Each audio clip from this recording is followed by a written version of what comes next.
Assalomu alaykum aziz kitobxonlar. Bugun biz sizga Tog'ay Murodning Otamdan qolgan dalillar romani haqida gapirib bermoqchimiz.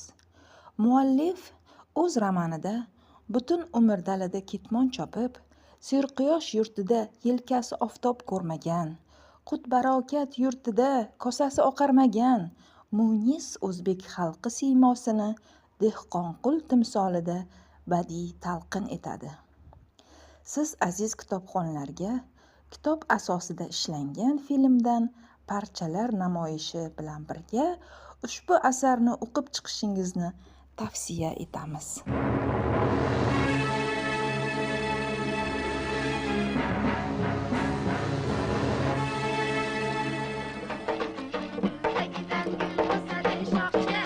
Bu bizning oilamiz. Men Jamoliddinov Nodir, dehqon farzandiman. Mening otam Dehqonqul, o'z nomi bilan dehqon.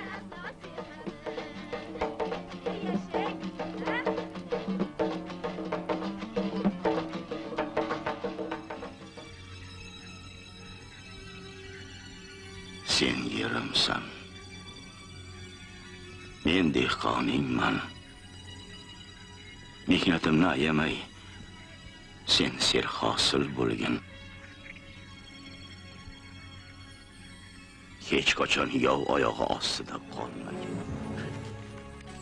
Jamol, Alloh nasib etib bizga o'g'il bersa, ismini Aqrab qo'ying. Aqrab bu chayon degani. Dushmanlarimizni zaharli chayonday chaqsin. Boshimizga shunday kulfat soganlardan qassos olsin. Ano, stupay. Meni bu ahvolda tashlab qayerga ketmay?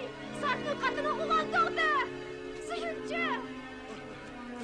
Hey, Xudoymay! Ismini Aqrab qo'yinglar. Otasi shunday degan. Bir ko'ray.